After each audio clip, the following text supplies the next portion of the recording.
7년 전 저는 5천만 원의 저축과 안정된 연금으로 아내와 함께 평온한 노후를 보내고 있었습니다. 주말이면 딸네 식구가 놀러와 손주의 웃음소리가 온 집안에 울려 퍼졌지요. 그야말로 더 바랄 것 없는 삶이었습니다. 하지만 지금 저는 75의 나이에 하루하루를 전쟁처럼 견뎌내고 있습니다. 8천만 원을 들여지은 그 번듯한 2세대 주택 안에서 팔지도 못하고 도망칠 곳도 없는 지옥 같은 동거 생활을 하고 있는 것입니다. 어쩌다 이 지경이 되었을까요? 그것은 딸을 위한다는 마음으로 내렸던 단 하나의 결정 때문이었습니다. 대체 무엇이 우리 가족을 이렇게까지 벼랑 끝으로 내몰았을까요? 오늘 저는 제 인생 최대의 실패담을 여러분께 들려드리려 합니다. 그것은 그때 그 집만 짓지 않았더라면 하는 깊고 깊은 후회의 이야기입니다. 매일 아침 눈을 뜨면 가장 먼저 들려오는 것은 2층에서 나는 발소리입니다. 쿵쿵 울리는 소리에 제 심장은 벌써부터 두방망이질 치기 시작합니다. 오늘도 또 시작이구나 생각하면 이불 밖으로 몸을 일으키는 것조차 정말이지 괴롭습니다. 아내는 요즘 들어 여보 우리도 이제 지쳤어요 라는 말을 자주 합니다. 75과 73인 우리 부부가 왜 이런 마음고생을 해야 하는 걸까요? 거실 창문 너머로 보이는 마당에는 손주 준호가 타고 놀던 그네가 아직 그대로 있습니다. 그 시절엔 그네를 밀어주며 할아버지 더 높이 라는 말을 듣는 것이 제 가장 큰 낙이었지요. 하지만 지금은 그 준호마저 제 얼굴을 보면 도망치듯 2층으로 뛰어 올라가 버립니다. 8천만 원, 이 큰돈을 들여 지은 우리 집이 이제는 감옥처럼 느껴집니다. 팔려고 해도 사겠다는 사람이 없고 그렇다고 이대로 눌러앉아 사는 것도 지옥. 그야말로 진퇴양난의 처지입니다. 어제도 부동산에서 전화가 왔습니다. 선생님, 죄송하지만 이번에도 집을 보러 오시겠다던 분이 취소를 하셔서 벌써 몇 번째인지 모릅니다. 7천만 원, 6,500만 원, 6천만 원, 아무리 값을 내려도 아무도 거들떠보지 않는 우리 집. 그때의 저는 분명 가족을 생각해서 내린 결정이라 여겼습니다. 딸내가 어려우면 힘이 되어주고 싶었고 손주 준호와 조금이라도 더 함께 있고 싶었지요. 부모로서 그저 당연한 마음이었을 뿐입니다. 그런데 여러분께 여쭙고 싶습니다. 여러분도 자식과의 합가를 생각해 보신 적 있으신가요? 자식이 집장만이 어려워 힘겨워한다. 손주를 곁에서 돌봐주고 싶다. 노후는 가족과 함께 보내고 싶다. 그런 마음 누구나 한 번쯤은 품어보셨을 겁니다. 만약 그러시다면 제 이야기를 끝까지 들어주세요. 저와 같은 실수를 되풀이하지 않으셨으면 하는 마음뿐입니다. 선의로 시작한 우리의 합가 생활이 어쩌다 온 가족을 불행하게 만들었는지, 그리고 지금 이 순간에도 계속되고 있는 이 출구 없는 현실을 하나도 숨김없이 말씀드리겠습니다. 먼저 그 행복했던 나날들의 이야기부터 들려드리게 해주세요. 지금 돌이켜보면 마치 꿈만 같은 시간이었습니다. 저는 68배 큰 회사에서 정년퇴직을 했습니다.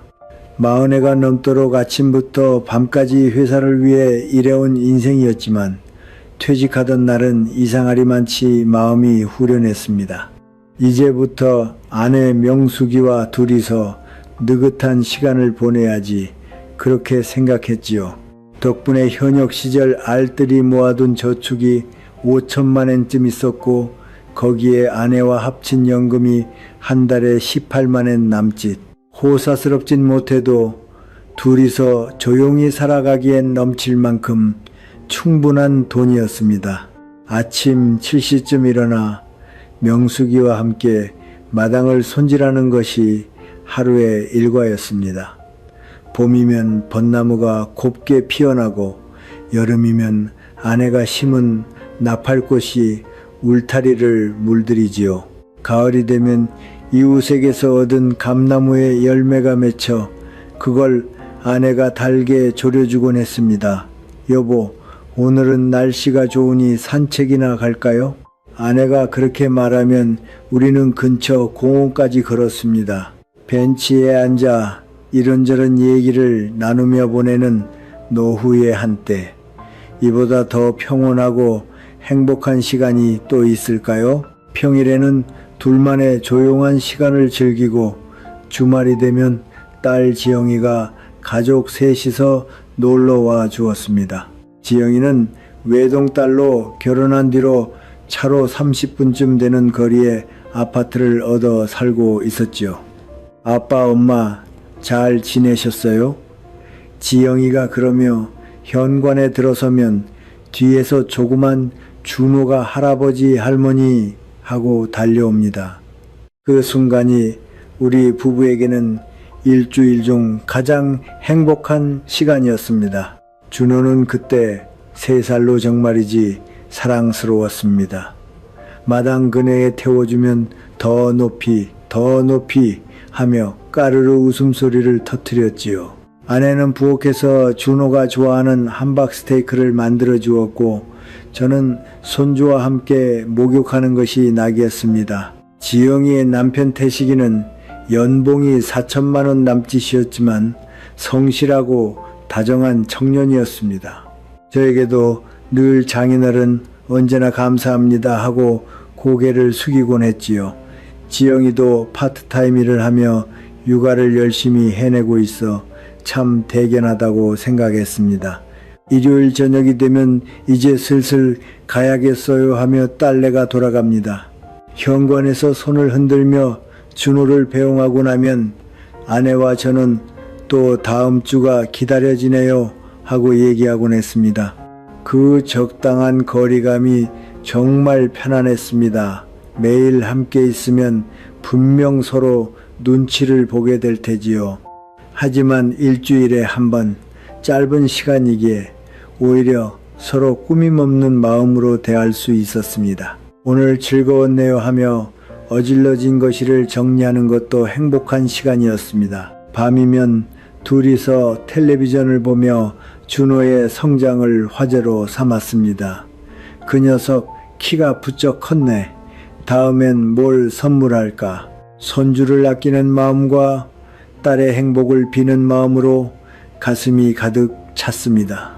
이런 평화로운 날들이 앞으로 10년, 20년은 이어질 거라 믿었습니다.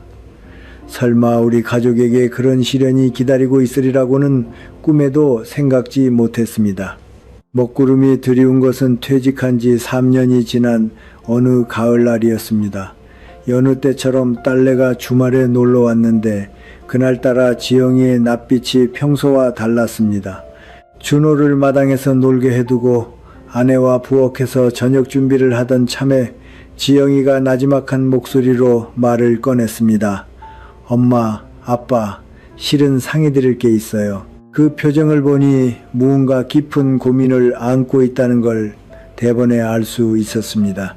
우리는 거실에 다시 자리를 잡고 지영이의 이야기를 들었습니다. 사실은 우리 집을 갖고 싶어요. 그런데 저희 벌이로는 지영이는 말을 잇지 못하고 목이 메었습니다. 태식이의 연봉은 4천만 원 남짓.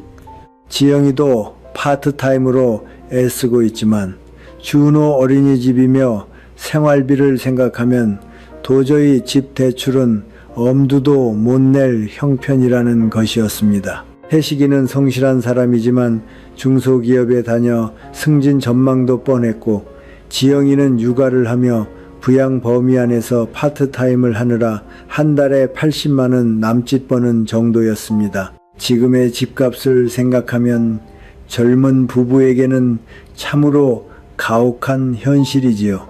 지금 사는 아파트는 방 2개짜리라 좁고 준호가 크면 아이방도 필요할 텐데 그렇다고 조금 넓은 데로 옮기면 월세가 훌쩍 오르고요.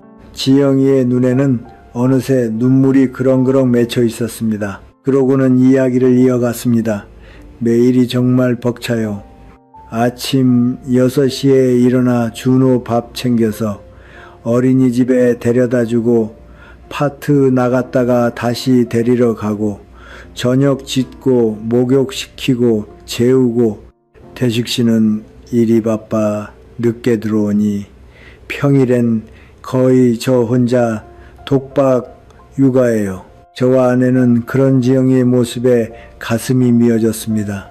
우리 딸이 이토록 애쓰는데도 형편이 나아지질 않다니 부모로서 무슨 힘이라도 되어주고 싶다는 마음이 간절해졌습니다. 그날 밤 딸내가 돌아간 뒤 아내와 둘이서 이야기를 나눴습니다. 여보, 지영이를 어떻게든 도울 방법이 없을까요? 아내도 몹시 걱정하고 있었습니다. 저 애 정말 지쳐 있어요. 이러다 몸이라도 상할까봐 겁이 나요. 저 역시 내내 궁리하고 있었습니다. 5천만 원의 저축이 있다고는 하나 현금으로 집을 사주기엔 모자랐습니다. 게다가 그렇게까지 하면 우리 노후 자금이 바닥나버리지요. 그때 문득 머릿속을 스친 것이 2세대 주택, 즉 한 집에서 2세대가 함께 사는 집이라는 생각이었습니다. 그래, 우리 집도 지은 지 40년 가까이 되어 낡을 대로 낡았으니 어차피 새로 지을 거라면 이참에 2세대가 함께 살 집으로 만들면 어떨까? 여보, 어떻겠소? 2세대용 집으로 새로 지어서 지영이네와 함께 사는 건 아내의 얼굴이 환해졌습니다. 그거 좋은 생각이에요. 지영이 육아도 거들어줄 수 있고 우리도 나이가 들었으니 젊은 사람들이 곁에 있으면 든든하잖아요. 2세대 주택이라면 서로의 사생활은 지키면서도 어려울 때 서로 돕고 살 수 있습니다. 딸내에게는 꿈에 그리던 내 집이 생기고 우리에게는 손주와 더 많은 시간을 보낼 수 있는 그야말로 일석이조라며 마음이 부풀었습니다. 이튿날 저는 지영이에게 전화를 걸었습니다. 지영아, 이번 일요일에 태식 서방이랑 같이 와줄 수 있겠니? 다 같이 기니할 얘기가 있단다. 일요일 우리는 가족회의를 열었습니다. 제가 2세대 주택 계획을 설명하자 지영이의 얼굴이 활짝 밝아졌습니다. 아빠, 정말요? 우리가 새 집에 살 수 있는 거예요? 태식이는 처음엔 사양했지만 장인어른 장모님께 신세 만지는 것 같아 죄송합니다 하고 고개를 숙이면서도 무척 기뻐하는 눈치였습니다. 우리는 구체적인 계획을 세우기 시작했습니다. 건축 비용은 약 8천만 원으로 잡고 그중 4천만 원을 우리가 계약금으로 대고 나머지 4천만 원은 태식이 명의로 대출을 받아 다달이 갚아나가기로 했습니다. 1층에는 우리 부부가 살고 2층은 지영이네 몫으로 현관은 함께 쓰되 각자의 생활 공간은 확실히 나누기로 했지요. 아내도 구체적인 구상을 하고 있었습니다. 준호도 할아버지, 할머니랑 같이 사는 거예요? 야호 하며 좋아하고 온 식구의 웃는 얼굴을 보고 있으니 이건 정말 근사한 생각이라 확신이 들었습니다. 그날 밤 저는 아내와 손을 맞잡으며 말했습니다. 이걸로 지영이네도 행복해지고 우리도 더 함께 있을 수 있겠구려. 분명 멋진 2세대살이가 시작될 거요. 아내도 기쁜 얼굴로 고개를 끄덕였습니다. 다 같이 도우며 행복한 대가족이 되자고요. 그때의 우리에게는 희망밖에 없었습니다. 이 결정이 우리 인생을 크게 뒤틀어 놓게 될 줄 그 누가 상상이나 했겠습니까? 그로부터 약 1년간 우리는 새집 건축을 위해 바쁜 나날을 보냈습니다. 건설사와의 협의, 설계도 확인, 자재 선정, 이토록 진지하게 집 문제를 고민한 것은 난생 처음이었습니다. 그런데 그게 참 즐거웠습니다. 지영이와 아내가 머리를 맞대고 부엌 사양을 고르는 모습을 보고 있으면 정말 잘한 결정이구나 하고 진심으로 생각했지요. 그리고 마침내 완공의 날이 왔습니다. 8천만 원을 들여지은 우리 집은 정말이지 번듯한 2세대 주택이었습니다. 목조 2층의 연면적은 널찍했지요. 1층에는 우리 부부의 거주 공간으로 거실 겸 식당과 침실, 그리고 아내가 그토록 바라던 넓은 부엌, 2층에는 지영 이내를 위해 거실과 방 3개 그리고 준호 전용 아이 방까지 마련했습니다. 현관은 함께 쓰지만 각자의 생활 공간은 확실히 나뉘어 있었습니다. 다만 안쪽 계단으로 1층과 2층을 오갈 수 있도록 설계했지요. 서로의 사생활을 지키면서도 필요할 땐 곧바로 도울 수 있는 그야말로 이상적인 집이라 생각했습니다. 4천만 원이라는 큰 돈을 계약금으로 내는데 처음엔 조금 불안하기도 했습니다. 하지만 집을 건네봤던 날 지영이가 아빠, 엄마 정말 고마워요 하며 주르륵 눈물을 흘리며 고마워할 때 그 불안은 씻은 듯 사라졌습니다. 이사하던 날은 그야말로 잔칫날이었습니다. 준호는 새 집안을 뛰어다니며 할아버지 내 방 좀 봐요 하며 들뜬 채였고, 태식이도 장인어른 이렇게 번듯한 집에 살게 해주셔서 평생 은혜 갚으며 살겠습니다 하고 몇 번이나 고개를 숙였습니다. 그날 밤 우리는 1층 거실에서, 딸내는 2층 거실에서 각자 새 집에서의 첫 저녁을 먹으려 했습니다. 그런데 얼마 안 가 준호가 계단을 타닥타닥 내려와서는 할아버지 같이 먹어요 하기에 결국 다 같이 1층에 모여 왁자지껄한 식사 자리가 되었습니다. 자, 건배. 새 집에서 다 같이 행복하게 삽시다. 제가 그렇게 말하자 모두가 손뼉을 치며 기뻐했습니다. 그때 온 가족의 웃는 얼굴을 저는 지금도 또렷이 기억합니다. 처음 몇 달간은 정말이지 이상적인 동거 생활이었습니다. 아침에 제가 마당을 손질하고 있으면 2층 창문에서 준호가 안녕히 주무셨어요 할아버지 하며 손을 흔들어 줍니다. 지영이가 파트에 나갈 때면 아내가 준호를 봐주지요. 엄마 살았어요. 지영이가 부랴부랴 나서는 뒷모습을 보고 있으면 참 잘한 일이라 흐뭇했습니다. 저녁이 되면 준호가 1층에 놀러와 저와 함께 텔레비전을 보거나 그림책을 읽는 시간이 자연스레 생겼습니다. 주말에만 보던 사이일 때와는 비교도 안 될 만큼 정이 오갔습니다. 할아버지, 오늘은 뭐하고 놀아요? 종이접기 가르쳐줘요. 오늘은 무슨 이야기 읽어줘요. 준호의 그런 말을 들을 때마다 마음이 훈훈하게 데워졌습니다. 아내도 흐뭇해했습니다. 여보, 지영이가 엄마가 곁에 있어줘서 정말 든든하다고 하더라고요. 우리 참 잘한 일이에요. 태식이도 일에서 돌아오면 꼭 1층으로 인사하러 왔습니다. 장인어른, 장모님 오늘도 감사합니다. 예의 바르고 참 반듯한 청년이라 여겼습니다. 이웃들에게서도 댁은 참 번듯하세요. 2세대가 함께 사시니 좋겠어요. 온 식구가 서로 도우며 사시고 하는 말을 들으면 어깨가 으쓱했습니다. 그 시절을 돌이켜보면 우리는 분명 행복했습니다. 8천만 원이라는 큰 돈을 들인 보람이 있다고 진심으로 여겼지요. 하지만 사람의 마음이란 참으로 알 수 없는 것입니다. 처음엔 서로 고마워하던 사이가 조금씩, 정말 아주 조금씩이지만 변해가기 시작한 것입니다. 변화는 참으로 사소한 데서 비롯되었습니다. 함께 산 지 반년쯤 지났을 무렵이었을까요? 처음으로 거슬린 것은 생활 리듬의 차이였습니다. 우리 부부는 아침 7시에 일어나 밤 10시엔 잠자리에 드는 규칙적인 생활을 합니다. 하지만 지영이네는 아침엔 부산스레 정신없고 밤에는 12시가 넘도록 텔레비전 소리가 들려옵니다.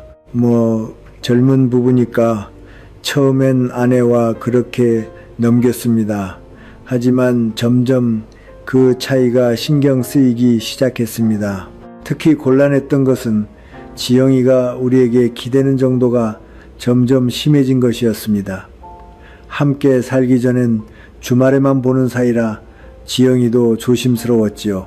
하지만 매일 함께 지내다 보니 그 조심스러움이 자꾸만 옅어져 갔습니다. 아침에 지영이가 파트에 나가며 엄마 준호 좀 부탁해요 하는 건 그럴 수 있습니다. 하지만 지영이가 집에 있을 때조차 준호가 울음을 터뜨리면 잠깐만 봐주실 수 있어요 하며 1층으로 내려옵니다. 저녁에 태식이가 돌아와도 목욕물 받아야 해서 저녁 준비해야 해서 하며 결국 준호는 1층에 있는 시간이 많아졌습니다. 처음엔 손주와 함께 있어 기쁘다고 여겼지만 매일이 되니 솔직히 벅찼습니다. 75의 몸으로 5살 사내아이를 상대하는 건 생각보다 훨씬 힘에 부치는 일이었습니다. 어느 날 아내가 나지막이 말했습니다. 여보, 요즘 지영이 좀 어리광이 심한 것 같지 않아요? 제 자식인데 무슨 일만 있으면 바로 우리한테 기대잖아요. 저 역시 같은 걸 느끼고 있었습니다. 그러게 말이요. 이제 좀 저희끼리 힘내줬으면 싶은데 태식이도 눈에 거슬리기 시작했습니다. 일에서 돌아오면 분명 1층으로 인사는 하러 옵니다.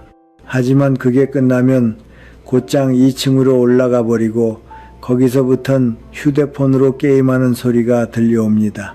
삐삐 하는 소리가 밤늦게까지 이어지는 일도 드물지 않았습니다. 지영이가 태식씨 준호 목욕 좀 하고 불러도 지금 딱 좋을 때라 조금만 더 하는 대답. 결국 지영이 혼자 육아를 도맡는 처지는 함께 살기 전과 별반 다르지 않았습니다. 저 태식이란 사람은 가족이라는 걸 알기나 하는 걸까? 저는 아내에게 그런 푸념을 늘어놓게 되었습니다. 그러나 무엇보다 속을 뒤집어 놓은 것은 청소 문제였습니다. 2층 지영이네의 생활 공간은 나날이 어질러지기만 했습니다. 공용 현관을 지나 2층에 올라갈 일이 있는데 복도에는 먼지가 쌓이고 거실에는 벗어놓은 옷가지며 준호 장난감이 널브러져 있었습니다. 지영아, 정리 좀 하는 게 어떻겠니? 어느 날 넌지시 일러보았습니다. 미안해요 아빠. 파트에 육아까지 바빠서 손이 잘 안 가네요. 지영이는 그렇게 답했지만 그 뒤로도 나아질 기미가 없었습니다. 그러던 것이 그 먼지가 문제가 되었습니다. 2층 먼지가 지영이네가 1층으로 내려올 때 발바닥에 묻어 따라 내려오게 된 것입니다. 제가 아침 일찍 청소기를 돌려도 낮이 되면 복도에 뽀얗게 먼지가 앉아 있습니다. 그걸 볼 때마다 제 마음은 스멀스멀 불편해졌습니다. 여보, 저 먼지 어떻게 안 될까? 저도 신경 쓰여요. 애써 치워도 금세 더러워지니 아내도 같은 심정이었습니다. 우리는 청소가 구석구석 닿는 집에서 사는 게 당연하다 여기며 살아왔습니다. 하지만 지영이네는 아닌 모양이었습니다. 어느 날 밤 우리는 1층 거실에서 소곤소곤 얘기를 나눴습니다. 여보, 어쩌면 좋아요. 뭐라 하기도 껄끄럽고 그렇다고 이대로면 우리가 스트레스로 나가 떨어지겠어요. 애써 새 집을 지었는데 이런 마음이 들 줄은 몰랐구려. 지영이도 나쁜 뜻은 아닐 텐데 생활 습관이란 게 좀처럼 바뀌질 않나 봐요. 태식 서방이 집안일을 좀 거들어주기만 해도 다를 텐데 이런 푸념을 주고받게 된 우리 자신이 한심스러웠지만 어찌할 도리가 없었습니다.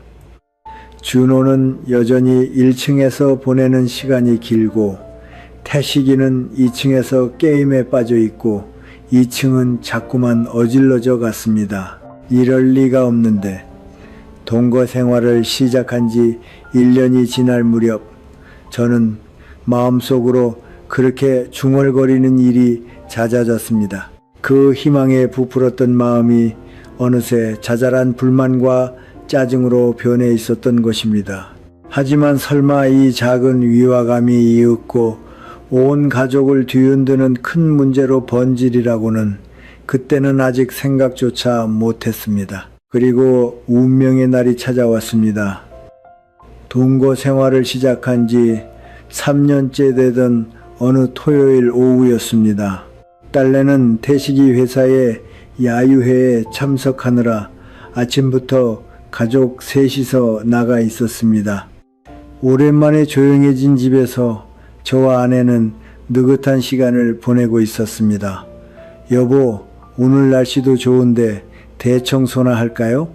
아내가 그렇게 제안했습니다. 평소 좀처럼 못하던 구석구석 청소를 하기엔 더없이 좋은 기회였지요. 1층 청소를 마치고 나니 저는 그 먼지가 마음에 걸렸습니다. 늘 발밑에 밟히던 그 먼지의 원인을 이참에 제대로 해결하고 싶었던 것입니다. 여보, 2층도 좀 치워줍시다. 지영이네가 돌아와서 깨끗이 해뒀단다 하면 분명 기뻐할 거요. 그렇게 2층에 올라간 저는 눈앞에 광경에 말을 잃고 말았습니다. 거실 바닥에는 태식이가 벗어 던진 바지가 아무렇게나 나뒹굴고 있었습니다. 소파 위에는 준호 장난감이 산더미처럼 쌓여 있고 탁자 위에는 먹다만 과자 봉지며 빈 페트병이 흩어져 있었습니다. 이건 너무하다. 하지만 정말 충격이었던 것은 복도였습니다. 구석마다 뭉텅뭉텅한 먼지 뭉치가 여기저기 뭉쳐 있었습니다. 대체 언제부터 청소를 안 한 걸까요? 발 디딜 틈도 없이 어질러진 거실을 둘러보며 제 심장은 쿵쾅쿵쾅 요동쳤습니다. 이런 지저분한 데서 준호가 지내고 있단 말인가. 저는 화보다 앞서 손주 걱정이 밀려왔습니다. 하지만 동시에 거센 분노도 치밀었습니다. 이 먼지가 매일 1층으로 내려왔던 거로구나 생각하니 더는 참을 수가 없었습니다. 청소기를 돌리고 걸레로 닦고 어질러진 것들을 정리해 1시간 넘게 걸려 겨우 사람이 살만한 상태로 만들었습니다. 하지만 그러는 내내 제 분노는 자꾸만 커져갔습니다. 저녁에 딸내가 돌아왔습니다. 다녀왔습니다 하는 밝은 목소리에 제 안에 무언가가 뚝 끊어졌습니다. 지영아, 태식 서방, 잠깐 와보게. 저는 두 사람을 2층으로 데려갔습니다. 말끔해진 방을 보고 지영이는 아빠가 치워주셨어요? 고마워요 하고 대수롭지 않게 말했습니다. 하지만 그 가벼운 태도가 제 분노에 기름을 부었습니다. 지영아, 이게 대체 무슨 꼴이냐? 아무리 그래도 이렇게까지 어지를 수 있는 거니 어떻게 이 지경이 되도록 내버려 둘 수 있어? 제 목소리는 여태 스스로도 들어본 적 없을 만큼 커져 있었습니다. 준호가 이런 데서 지내면 건강에 해로울 거란 생각도 안 드니 게다가 이 먼지가 매일 1층까지 내려온단 말이다. 우리가 아무리 치워도 금세 더러워지는 까닭을 이제야 알았어. 지영이의 얼굴이 새파랗게 질렸습니다. 그런데 태식이가 입을 열었습니다. 장인어른, 좀 지나치신 거 아닙니까? 어질러진 건 맞지만 저희 방에 함부로 들어오시는 건 곤란합니다. 함부로라니, 이 집은 내가 4천만 원이나 대서 지은 집이야. 그야 그렇지만 그래도 사생활이라는 게 있지 않습니까? 태식이의 목소리에도 점점 짜증이 섞여 들었습니다. 그러자 지영이도 입을 열었습니다. 맞아요, 아빠. 아무리 두 세대 집이라고 이쪽 집에 함부로 들어와서 잔소리 하시는 건 아니잖아요. 감시당하는 것 같아 정말 싫어요. 너희 생활 태도가 걱정돼서 하는 소리야. 걱정이라지만 결국 우리 방식이 마음에 안 든다는 거잖아요. 지영이의 목소리는 울먹임으로 젖어들었습니다. 매일매일 청소 얘기로 잔소리 들으니 이제 짐저리가 나요. 아내도 나서서 어떻게든 말리려 했지만 이미 그 누구의 말도 들리지 않았습니다.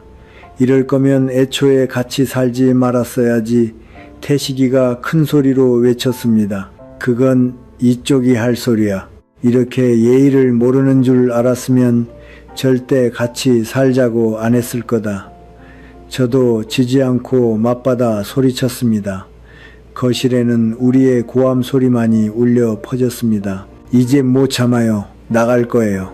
지영이가 울먹이며 태식이와 함께 침실로 들어가 문을 쾅 닫았습니다. 저와 아내는 넋을 놓은 채 거실에 우두커니 서 있었습니다.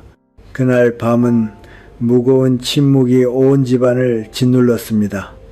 2층에서는 아무 소리도 들려오지 않았습니다. 1층에서도 우리는 서로 무슨 말을 해야 할지 몰라 그저 말없이 텔레비전을 보는 신용만 하고 있었습니다. 여보, 이제 어떻게 되는 걸까요? 아내가 나지막이 중얼거렸습니다. 저는 대답할 말이 없었습니다. 8천만 원을 들여지은 꿈의 집이 단 하루 만에 전쟁터가 되고만 것입니다. 그 싸움이 있고부터 사흘간 우리는 서먹한 침묵 속에서 지냈습니다. 딸내는 1층에 내려오는 일도 없이 2층에서만 생활하는 눈치였습니다. 현관 여닫는 소리로 외출이며 귀가는 알 수 있었지만 인사하는 목소리조차 들려오지 않았습니다. 우리도 어떻게 말을 붙여야 할지 몰라 그저 지냈지요. 나흘째 되던 아침, 마침내 지영이가 1층으로 내려왔습니다. 하지만 그 표정은 여태 본 적 없을 만큼 굳어 있었습니다. 아빠, 엄마, 드릴 말씀이 있어요. 거실에 앉은 지영이는 우리를 똑바로 바라보며 말했습니다. 저희 이 집을 나가려고요. 이제 같이 사는 건 무리인 것 같아요. 지영아 하고 조그맣게 불러봤지만 지영이는 고개를 저었습니다. 아빠도 저희랑 사는 게 싫어지셨잖아요. 서로를 위해서라도 더는 함께 있지 않는 게 좋을 것 같아요. 저는 뭐라 답해야 할지 알 수 없었습니다. 하긴 그날 이후 이 집에 있는 것 자체가 고역이 되어 있었습니다. 하지만 막상 딸에게 그런 말을 들으니 마음이 복잡해졌습니다. 네 심정도 안다. 그런데 현실적으로 어쩔 셈이냐. 지영이는 난처한 표정을 지었습니다. 그건 아직 구체적으로 정한 건 아니지만 우선 아파트라도 얻으려고요. 대출은 어쩌고. 이 집 대출이 4천만 원이나 남았어. 그것도 어떻게든 궁리해 봐야죠. 하지만 태식이의 연봉 4천만 원으로 월세와 대출을 둘 다 감당하는 건 현실적으로 불가능했습니다. 그랬다간 딸내 살림이 거덜나고 말지요. 그날 밤 저와 아내는 진지하게 의논했습니다. 여보, 이대로면 다들 불행해지고 말아요. 그러게 말이요. 이 집을 팔고 서로 따로 사는 수밖에 없는 건지도 모르겠구려. 우리에게도 20평이 넘는 커다란 두세대 주택은 유지비가 너무 많이 들었습니다. 재산세만도 한 해 40만 원이 넘고 냉난방비도 단독주택치고는 만만찮았습니다. 부부 둘이서만 살기엔 지나치게 큰 집이었던 것입니다. 이튿날 저는 그 고장에서 가장 큰 부동산 회사에 전화를 걸었습니다. 두 세대 주택 매각을 알아보고 있는데요. 알겠습니다. 한번 감정하러 찾아뵙겠습니다. 며칠 뒤 부동산 영업 담당자가 우리 집을 찾아왔습니다. 신쯤 되어 보이는 남자였는데 아주 정중하게 집안을 둘러봤습니다. 참 번듯한 댁이네요. 지은 지 3년이라 아직 새 것이나 다름없고 설비도 잘 갖춰져 있고요. 저는 조금 마음이 놓였습니다. 8천만 엔에 지은 집이니 7천만 엔쯤은 받을 수 있으리라 여겼지요. 그러나 일주일 뒤 들은 감정 결과는 제 예상을 크게 뒤엎었습니다. 선생님, 솔직히 말씀드리면 두 세대 주택은 수요가 매우 한정되어 있습니다. 영업 담당자는 미안한 낯빛으로 말했습니다. 보통 가정에서는 이렇게 큰 집이 필요치 않고 유지비도 만만찮게 드니까요. 그럼 얼마쯤 되겠습니까? 현실적인 매각 가격으로는 5,500만 엔 정도일 듯 합니다. 5,500만 엔, 8천만 엔에 지은 집이 겨우 3년 만에. 죄송합니다만 두 세대 주택을 필요로 하는 분은 매우 드문 게 현실입니다. 게다가 중고 주택 시장에서는 아무래도 신축대의 6, 7할 정도가 되어버리고요. 저는 아연실색했습니다. 5,500만 엔에 팔린다 해도 남은 대출 4천만 엔을 빼면 손에 쥐는 건 1,500만 엔. 제가 된 계약금 4천만 엔의 절반도 안 되는 돈만 돌아오는 셈이었습니다. 하지만 현실은 더더욱 혹독했습니다. 5,500만에 내놓아도 석 달이 지나도록 집을 보러 오는 사람조차 없었습니다. 선생님, 값을 좀 내려보시는 게 어떨까요? 5천만 엔은 어떠십니까? 5천만 엔으로 내려도 살 사람은 나타나지 않았습니다. 4,800만 엔, 4,500만 엔, 자꾸만 값을 내렸지만 그래도 반응은 없었습니다. 반년이 지날 무렵 영업 담당자에게서 충격적인 제안이 왔습니다. 선생님, 솔직히 말씀드립니다. 이 동네에서 두 세대 주택을 필요로 하는 분을 찾기란 무척 어렵습니다. 4천만 엔까지 내려보시는 건 어떨까요? 4천만 엔이라니. 그럼 대출 잔액이랑 똑같지 않소? 내가 낸 계약금은 몽땅 날아가는 셈인데 죄송합니다. 하지만 그게 현실적인 가격이라 봅니다. 저는 머리를 감싸쥐었습니다. 4천만 엔에 팔린다 해도 제 손에는 한 푼도 남지 않습니다. 그뿐 아니라 매각에 드는 수수료를 생각하면 오히려 적자가 되어버립니다. 그래도 지푸라기라도 잡는 심정으로 4천만 엔 내렸지만 역시 살 사람은 나타나지 않았습니다. 1년이 지난 지금도 우리 집은 여전히 팔리지 않았습니다. 부동산에서는 3,800만 엔, 3,500만 엔으로 해보시죠 하고 권하지만 이제 아무리 값을 내려도 팔릴 것 같지가 않습니다. 그러는 동안에도 대출 상환은 계속되고 있습니다. 태식이가 다달이 12만 엔을 갚고 있지만 거기에 재산세며 화재보험, 수선, 적립금까지 두 세대 주택 유지는 상상 이상으로 무거운 짐이었습니다. 딸내도 결국 아파트를 얻지 못했습니다.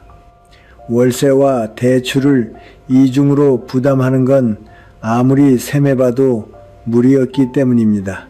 이렇게 우리는 서로 따로 살고 싶어 하면서도 경제적 현실에 발이 묶여 같은 집에 눌러 사는 처지에 놓이고 만 것입니다. 매일 아침 눈을 뜰 때마다 그때 그 집만 짓지 않았더라면 하는 후회가 사무치게 밀려옵니다. 8천만 엔짜리 번듯한 집이 이제는 우리 인생을 올가매는 쇠사슬이 되어버린 것입니다. 그로부터 2년이 흘렀습니다. 우리는 지금도 이 팔리지 않는 두 세대 주택에서 어쩔 수 없이 동거를 이어가고 있습니다. 하지만 예전 같은 가족관계로는 이제 돌아갈 수 없습니다. 아침에 딸내가 일이며 어린이집에 나설 때도 인사를 나누는 일이 거의 없습니다. 어쩌다 마주쳐도 서로 어색하게 눈길을 피해 버립니다. 공용 현관을 함께 쓰는 것이 이토록 고역일 줄은 몰랐습니다. 가장 가슴 아픈 것은 준호와의 사이가 서먹해지고 만 것입니다.